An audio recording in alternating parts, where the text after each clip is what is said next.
and you know that he's called you to do something.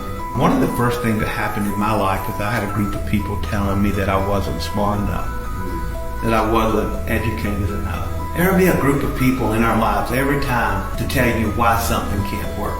And it's not our job to figure out if it is or if it's not going to work. It's our job to be obedient. Abram, he said he didn't tell him exactly where to go. He said go. So if you know God's calling you to go, and again, this comes under being a part of a church that is teaching the scriptures, to go to your church and to say, hey, God is calling me to go. He's calling me to do this. And a healthy church is going to say, hey, we want to pray with you on that.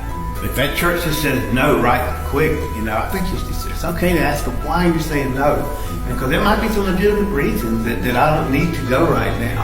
And if I got to learn and I got to listen and say, maybe this isn't the best time to step, but maybe next year is. So understand that there will be people that tell you, no, you can't do that. But God put a crown on your head if he called you. As one of my mentors told me, he said, Paul, the Lord put a crown on your head. Only you or the Lord is the one who can take that crown off your head. And no other man or woman on this earth can. Councilman Sutton, you made a promise of doing 10 things, doing so many things, that's what she said. And I don't think you kept that promise. I said, well, I can send it to you. I said it was 12 things, and I said I'll get them done in 4 years. And she said, yeah, that one, that's what I want to know. I said, yeah, well, it was 12. I said, they've been done in a year and a half. I said, but I'm working on some new ones now. Wow. Yeah, and I told her that was when I put those out there, I had a plan to get that stuff done. And that's the plan. So now we're progressively looking for new things to do to improve ourselves, not only the city of Rock Hill, but mainly the south side, but then the total city of Rock Hill. When we say this, we want our city to be the best in the state of South Carolina and the best in the United States. And when people hear that, I say, we're sincerely doing that. Same way we did with coaching football. I expect my team to be the best in this city, the best in this state. I expect myself and Councilman Lee to expect ourselves to be the best city councilman that ever come through here. But it comes through work. How you become a good football team? And you talking about why we win all the time? Because we work. We outwork everybody else. City council, we outwork everybody else. And that's how we achieve these goals. Who's going to be sharing some great things about leadership in his space, Dr. Sherman Porterfield.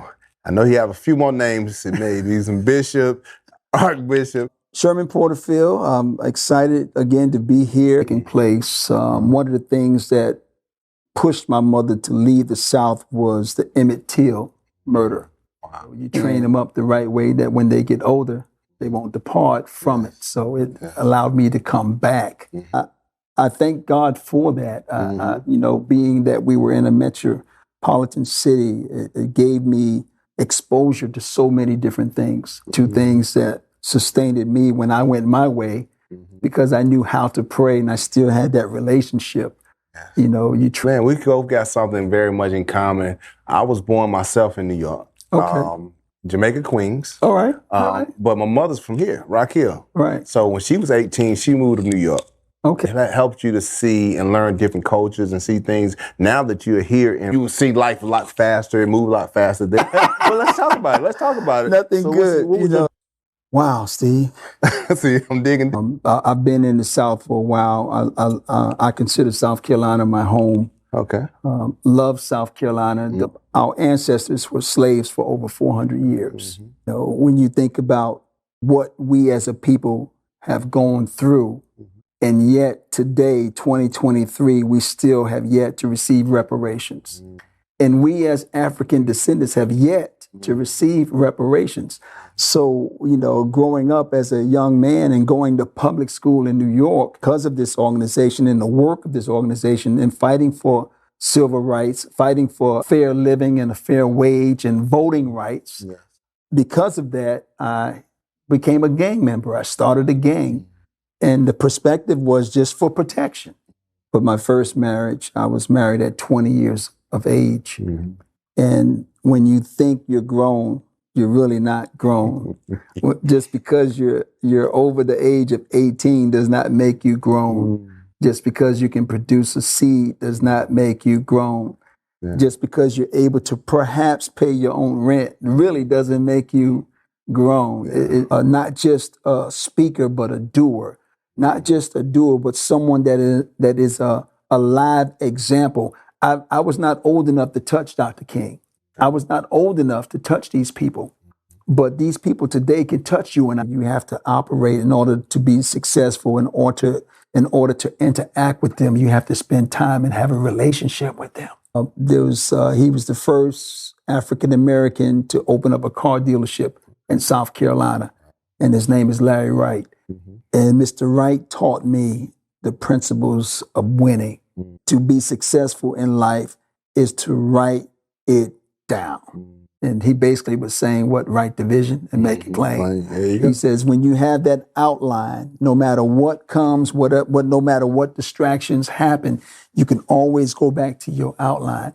And if you don't succeed that day, you put it on the next day's outline. And that changed my life.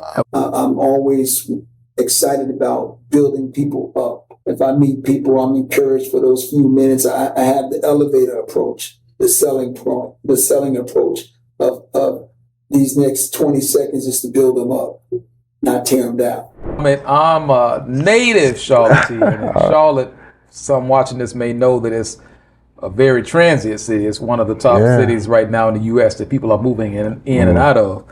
So a lot of times when I'm meeting people in Charlotte, they're from somewhere else. You know, whether it's the West Coast, whether it's up in the Northeast, New York, or what have you. But I'm actually a native Charlottean. So grew up in the school system there, you know, all of that. Corey, glad to have you here, man. Oh, man, glad to be here, bro. Glad to be here. Well, definitely, man. With that, I want to kind of just dive in. Tell me a little bit about your journey when you started into, I guess, the arena of network marketing. How did that come about? And then how did you develop in that space? And whether I'm mentoring or, you know, even in dealing with your kids, you know. I think that's something that carries forth. And that could be, you know, there for my mom. Because I know at some point she would get old, so I want to be in position to be different things.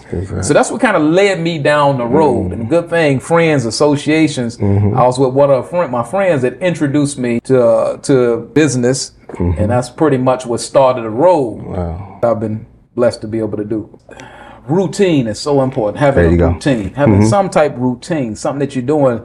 Because motion is medicine. Hey, being a child, we looking at it from our standpoint, but our children know that. To live in this day and time, everything of value has a difficulty factor test. So don't run from the difficulty. Learn to get the mental strength, emotional strength, spiritual strength to run to and through the difficulty, but not from it. Because struggle is ordained. We were all made. Man, with me, man, just keep pushing. You know, you may have your eyes set on the prize here, but you think you're gonna go down that path. God may have another direction, but He will always lead you to that path, man. We always got our vision of going straight, but God's gonna put up some hurdles, man. It's gonna be a growing situation, man, growing process. But believe me, just stick to it, man, and keep pushing. That's it. Don't give up. Ask questions. Ask a lot of questions, not just to me, but the rest of the city council, the mayor, city management, and transparency. You know, push transparency and accountability.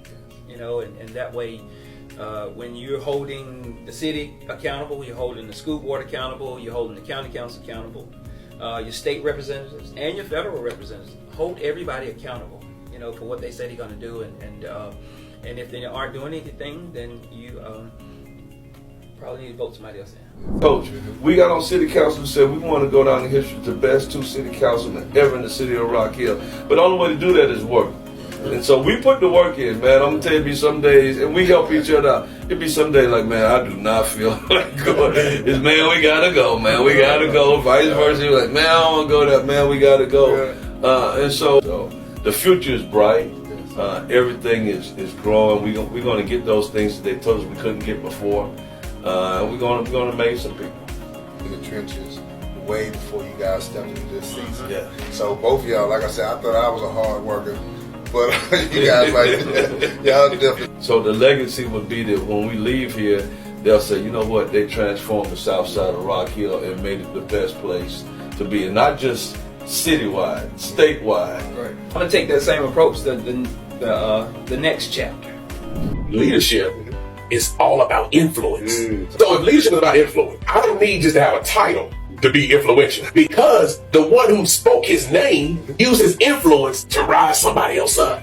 You are underutilizing or overutilizing your influence. Some of us are very much underutilizing the gifts because we see pastor, we see bishop, we see this person doing it every Sunday performing, and we're saying there's no way we can do that. But maybe that's not what God called us to do. Lost multiple jobs, lost multiple cars, had a child outside of my marriage. So there are so many things in my life that I had to overcome to get to where I am now. But people look at the highlight reel, but they don't know the dark days. They don't know losing my mother 2 years ago to COVID. They don't know family drama. They don't know situations that I still struggle with, insecurity, or don't feel like I got enough, but I gotta keep going. I gotta keep showing up, because if I show up, then my gifts are going to be on display, not just for my glory, but for the glory of God.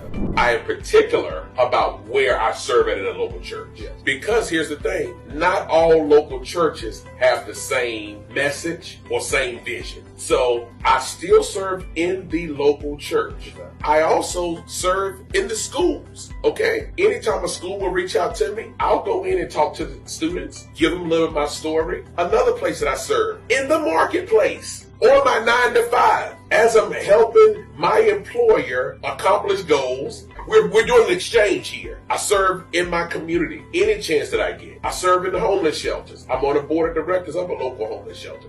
We cannot be all things to everybody. And just like all things can't be everything to us. I'm not the smartest person in the room, but I know to surround myself with smart people or people that will have the answers. So, but that's, like I said, that's something we gravitated toward. Don't ask the question, can we get this done? We ask, how we get this done? You know, and like I said, it pushes your mindset, makes you shift. How can we get this done? Not if we can, how. We're gonna get it done. How. So, when somebody tell us we can't do something, when we hear it, we're like, okay, we can't do what? Man, please. No, we're going to get the money. You think we stopping? No, we're going back and we're trying to see what else we can get. We're very strategic in what we're doing, but we're making sure that we take care of what needs to be done. And I'm going to tell you this, what we said that we want to be the best 2 city council. And so we put the work in, man. I'm going to tell you some days, if there's a weakness, we're human. Right. And so we get tired. You ain't doing this the right way. So we get tired. We also believe in the fruits of the spirit and self-control being the strongest one. And we already got that taken care of. What's your next problem? So that's the way we handle it, man. So nobody gets to the point that they hate one another. If we don't agree on something, we move on to the next thing. I always tell people, I listen to this song that said, there ain't no bad guy, there ain't no good guy. It's just you and me, and we just disagree. Well, because I'm retired military, my paycheck comes out of there. If that budget just doesn't get approved, my family doesn't eat. A lot of your younger guys, when they come into the military, your lower rank, some of those guys on food stamps, they don't have that type of funding. So now if you live in paycheck to paycheck, and all of a sudden somebody is making $100 and something thousand a year because the senators and congressmen, their paychecks don't get cut. The little things like that, we educate our people so that we know on how important getting those budgets passed are to us. But most men mumble. We're going to get right to the point. One of the biggest things is my father was deaf. So before I learned sign language, I was very expressive. Body language, hand movement, as you can see. So then when I'm talking, I'm using my hands, and on stage it was a problem as well when I first started coming into theater because I was very expressive. Bowed well. I had to learn how to balance it in corporate America, and then I had to learn how to balance it even in the arts, ironically. Acting classes, I realized people are really struggling. That's why they don't want to be on stage. They don't want to do it because they have certain restrictions, just different ranges of handicap or struggle or whatever. So I was like, wow, what if we take those things and we not look at them like they're a struggle, and I just work with you with where you are. I taught a school. They contracted me to come in, and they had a big performance at the end of the year. This gentleman had a speech impediment. He stuttered really, really bad. If you have a heart and desire to act, I can pull things out of people. We're not going to put focus on the stuttering or the speech impediment. We're gonna focus on what I need from you. I was born and raised to a mother that was 18, single parent mother. Did 3 jobs. Okay. She got up in the morning, went to the Charlotte Water Department, got off there, went cleaning office buildings, and then she was a secretary for the church. They gave me a lot of free time on my hands being a single child to a single mom. You know, I'm out looking for love in all the wrong places and got tied up with a youngster named Marcus Massey, and next thing you know, we robbing and shooting drug dealers. Wow. It first started when I was 16, state prison. Wow. 5 years, 6 months, 4 days. Back then, New York and North Carolina was the only 2 states that put juveniles in the same cell blocks as adults, so it was like a training ground. When I got out, man, I was ready to really put some work in. Sell some crack, learn a lot of evil stuff. So when I got out, within 11 months, man, I was back in jail, this time, federal indictment, that you could get a mandatory 5 years. So that was a 5 that they put on top of the life sentence that I got. Man. I was 22 years old. The secret is to listen, learn, and lead. That's the secret to leadership. The leader is supposed to be the last one to speak and learn how to lead from behind. I learned that from Nelson Mandela. If you got a herd, a flock, and you in the front, what you gonna see? You ain't gonna see no mistakes. Your business is not gonna be successful. But if you're behind the flock, if one go astray, guess what? You can get it back on the right way. When I got out of federal prison, you think I knew how to work a cell phone? Absolutely not. Kids taught me. I was humble enough, and now I can work it better than they can. Listen, learn, and lead. Wow. Just Google Cedric Dean. CEDRIC DEAN. It ain't start with me, and it definitely ain't gonna stop.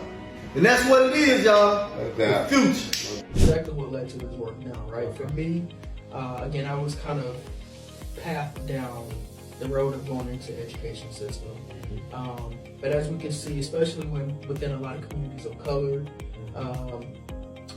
education is just one part, right? Okay. To me, I still think education is huge. And you probably spend more time at school than you do at home, right? But how do we make sure everybody's full life is better? And that's the work I want to do. So if I can make sure you have good food in your community, if you have some activities or things to do to keep you out of trouble once you get home from school, are there businesses in your community, right? So my work now allows me to look at every facet of a person's life and think about how do we help make all of that better. There's something about life, man. It's like a seed is planted in dirt, and then it grows, and and over the time it produces fruit. I'm a product of the 60s and 70s and Vietnam War. Heroin dropped in the middle of every black community during the Civil Rights Movement, and I got caught up into that drug game. Right around the 80s, man, I got a chance, man, to get myself together and start the journey of trying to live life again without the use of drugs and alcohol. Because of my upbringing, not only my parents, but my uncles on both sides of the family, and how to strive to be the best that you can be. I began to get involved in community work. We did a community food bank at the local church. We got involved in after school program in the neighborhood, and Johnson C. Smith was college down there, so a lot of the students who came over to the neighborhood in the local church that we had. And this is something that needs to continue to happen. And so over a period of time, we began to become more and more involved in politics and community. There's no way I can do good and my brother doesn't. It's always about how, I can extend. I think I'm the brightest bulb in the room, I think I'm this real smart guy. I have some guys, some mentors, some other guys. I got a couple of Dr. Maxwell and a few other guys, a male chauvinist pig. When I say a male chauvinist. Somewhere along the line, you have to have a picture of success and where you're going. You want to find people who are doing what you're doing. A lot of people come to me, and some are ready and some just want to come because they just look at the goodies, but they don't look at the work. You got to do the work. It doesn't come easy, man. People who look for shortcuts and a little way out, and somebody say you got to work smarter, not harder. It requires hard work. I still put in. I still study. I still read. Continue to learn. What am I doing with all that information? I don't know. But I know it's required. What make the best decisions? What make the best choices? On the field, doing what I need to do to be successful. Off the field, not making some of the greatest choices. So that ties me into For me, I think the saving grace, because at that point in time in my life, just being transparent, give me a passion for our kids to kind of stay out their own way. You know, you got these goals and these dreams and aspirations to go on and do great things with your life, which we all want you to do. And if you could make it to the pros, make it to the pros as far as athletics go. But we got to know that, you know, when we catch them at the middle school level, they're going to be a professional or something. So I want them to know, hey, have that character, have that high integrity, you know, make sure that you're honorable about that thing and make sure that your last name carries weight. And it carries weight in a positive way that, hey, when somebody gets ready to look at your name on the application, hey, I can trust this guy, I can hire this guy, or this young lady, and they're gonna come in and they're gonna do what they need to do. That injury for me was a saving grace because it allowed me an opportunity for God to say, you know what, you ain't been doing what you need to be doing, so let me sit you back on the shelf for a little bit. Let's refine some things, purify some things, and when we get you back up, you can be a vessel that we're gonna use in the right way.